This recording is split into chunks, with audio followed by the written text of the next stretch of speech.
Now moving to like research topics and the CCAP role you have. So if we're gonna get started with like what are your main research interests and like projects and how did they evolve like over time, given that you mentioned you did work on astro, nuclear, and multi-tracks Particle, yeah, yeah. and particles. So if we can get a brief overview of that and like how they evolved it.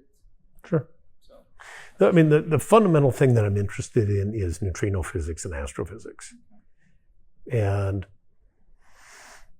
that touches a lot of topics in nuclear physics, particle physics, and astrophysics. And basically, I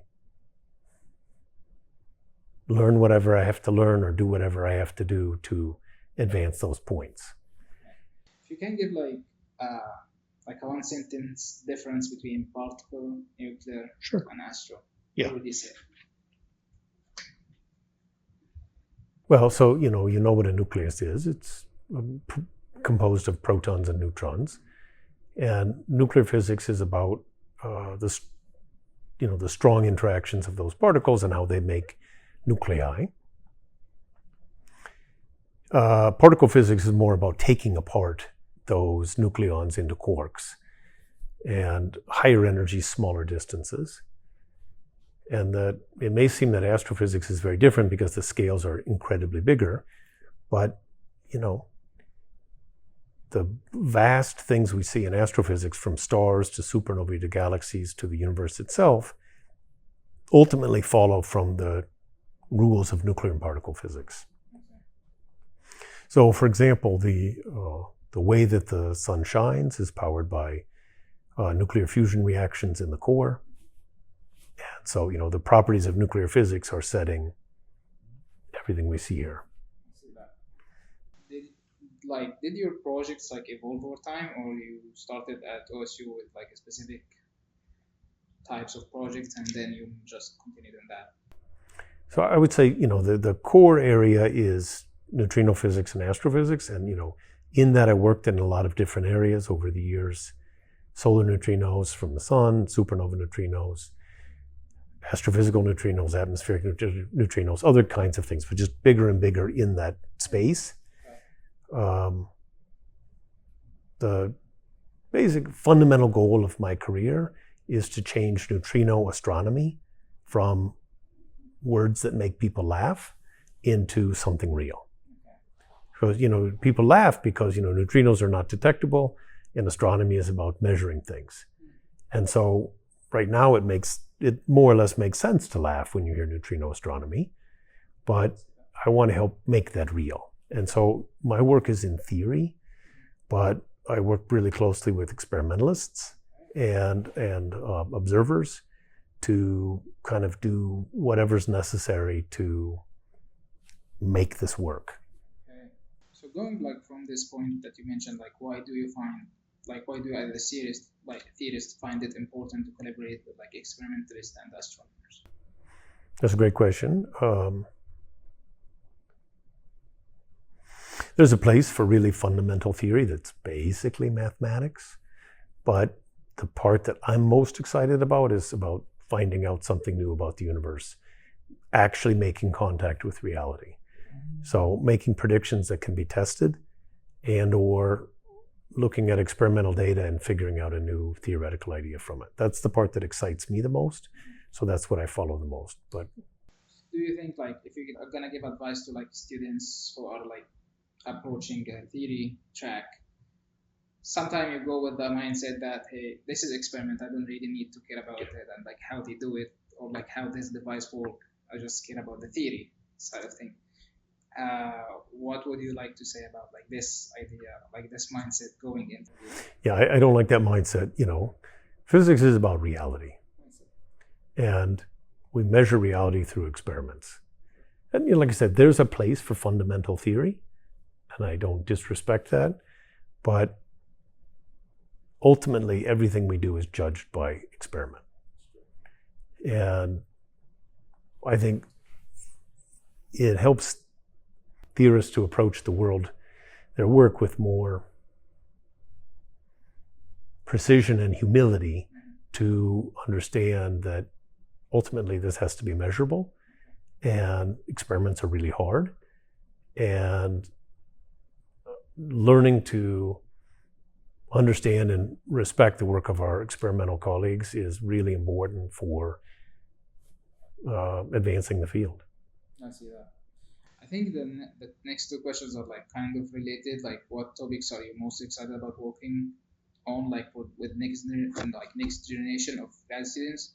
And I think it's gonna also relate to the question about the idea you mentioned about like trying to bridge the neutrino physics to like the public. And the question would be like, what are the like you most excited about for the future of neutrino physics? Well, one thing I've been working on for a really long time is a thing called the diffuse supernova neutrino background, or DSNB. Basic idea is when a quark collapse supernova happens, ultimately it forms either a neutron star or a black hole in the core, and that's accompanied by a huge burst of neutrinos.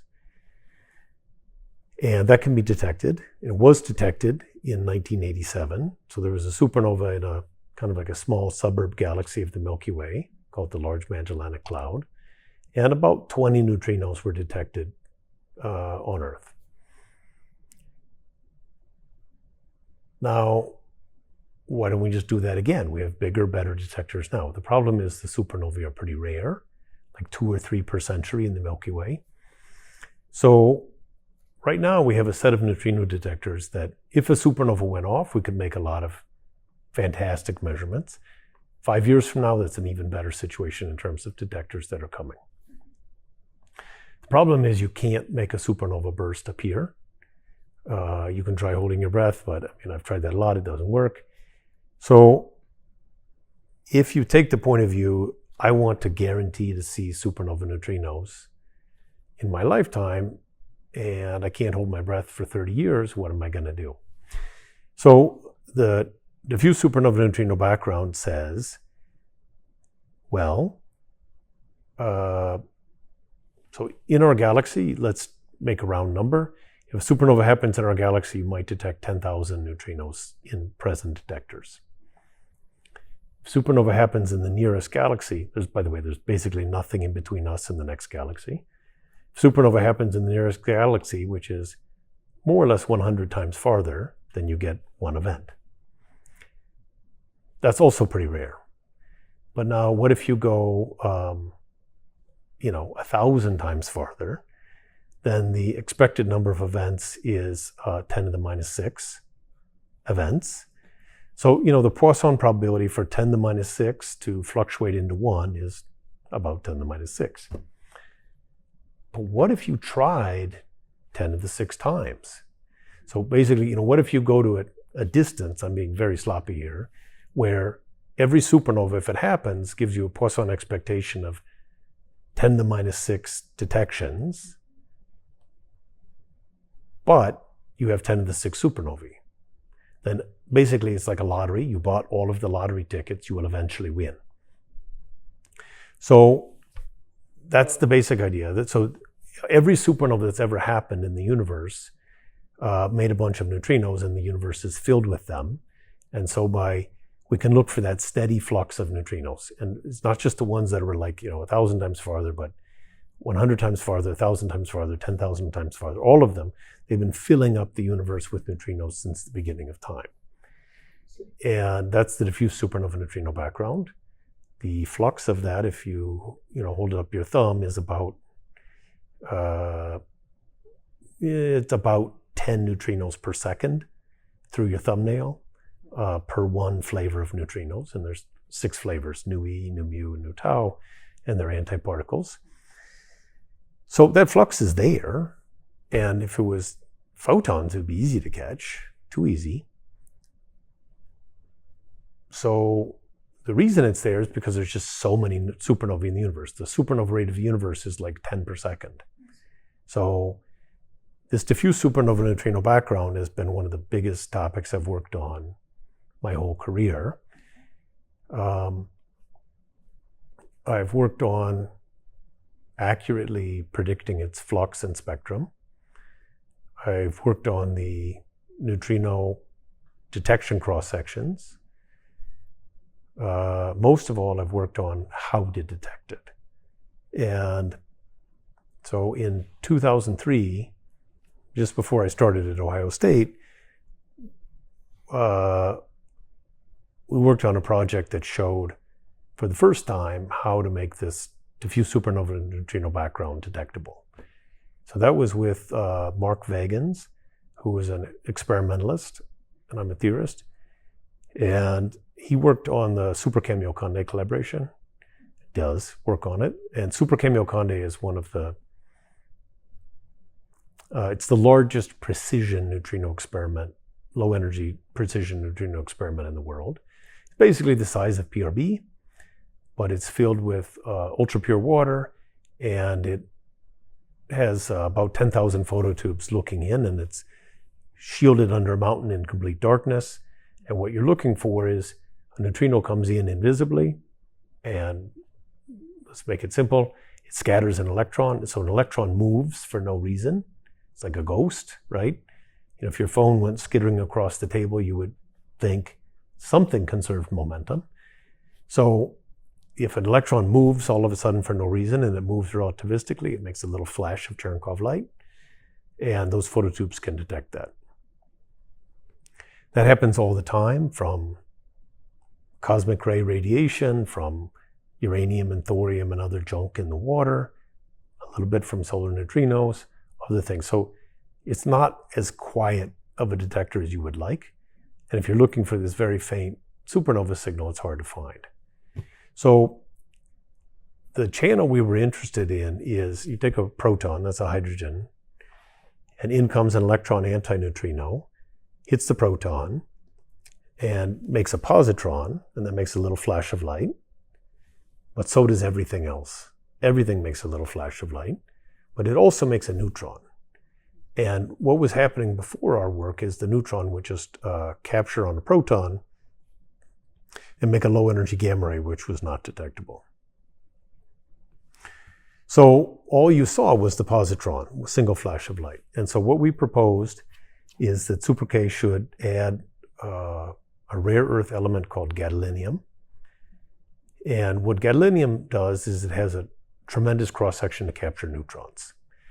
And what happens is when the neutron would capture on the gadolinium, that would release instead 8 MeV of gamma rays. That's detectable when 2 MeV was not. And so what would happen in the detector would basically be noise, noise, noise, noise, noise. Boom, there's an electron or a positron in this case detected. And you wait a short time and boom, there's the neutron capture. And so it would turn a single pulse into basically 2 pulses. And the backgrounds basically almost never do that. The detector backgrounds almost never do that. So the expected rate of interactions in Super K from the DSMB is, you know, let's be generous, like 5 events per year in the whole detector. So it's very, very hard to find. And the only way to find it is if you can tag it. And so we call this neutron tagging. So that was the thing we worked on in 2003. It got published in 2004 and showed how to modify Super K. Now, just because you tell somebody you should dump a bunch of some weird chemical in a multi-$100-million detector doesn't mean they automatically do it. So that took a lot of R&D. That was led by my collaborator Mark Vagans and a bunch of other people from Super K over a long time.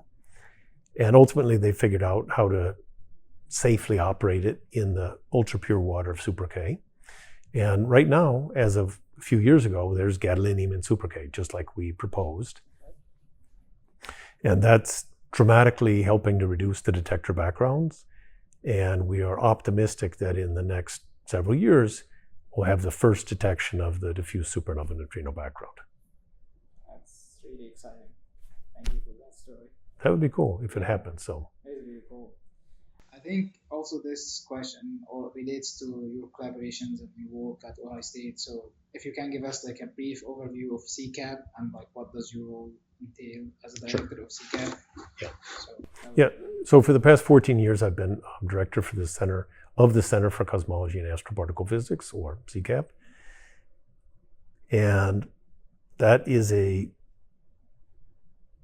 big collaboration between physics and astronomy, theory, experiment, computation, observation, to instead of having research groups that look like, I don't know, isolated pyramids. So this is the Jones group, and Professor Jones talks to the postdocs who talk to the grad students who talk to the undergrads. And then here's the Smith group. It's the same thing. And the Smith group and the Jones group are not allowed to talk to each other. We don't do that. First, everything is much more horizontal. The students and the postdocs and the faculty are all colleagues in the eyes of, in the face of doing research, we're all colleagues. And second of all, we want the students from different faculty to be interacting with each other and with different faculty and the postdocs too. And so the goal of CCAP is to do things together that we couldn't do individually. Like Smith group, Jones group can't tackle the biggest, as big of problems as we can when we all work together. So is there like regular meetings of like a specific structure that you have to do in order to maintain this, like everyone is involved kind of stuff? We don't direct people's research. They follow their own directions. It's But all about like collaborations. yeah, we do everything we can to support people forming collaborations on their own. So for example, we have postdocs whose topics might be somewhere between the Smith group, the Jones group, and the James group, whatever. Postdocs whose topic might kind of help them jump between those and help allow new collaborations that couldn't happen otherwise. We run workshops all the time to bring people together, both internally and externally. We do everything we can to support our students and postdocs, mingling everywhere, and working with other faculty, things like that. The biggest thing I do as CCAP director is try to help make everybody around me more successful, especially the postdocs and the students. So it goes back to the mentorship you got Yes. a while back, trying to pay it back kind of thing. Yes. Yeah, and I'm not directing people what to do. I'm helping to amplify their ambitions and remove obstacles. And so what will I do to help grad students and postdocs? Basically whatever is required. Whatever is their obstacle, I try to remove it. Whatever is their ambition, I try to amplify it. And I just try to help everybody around me do their best work. And I don't care what people are doing, provided that they are successful and happy. I mean, like if they want to work on neutrinos, great. If they want to work on large-scale structure, great. If they want to work on something else, great. As long as you're happy and successful here while you're at CCAP, and more important even, after you leave, I want you to be happy and successful. And that means we have to give you all of the mentorship you need for all the research skills and career skills and everything else like that you can go on to a successful career. And we're very proud of our alumni and how well they've done. That's the type of mentorship I guess everyone needs. So thank you for this.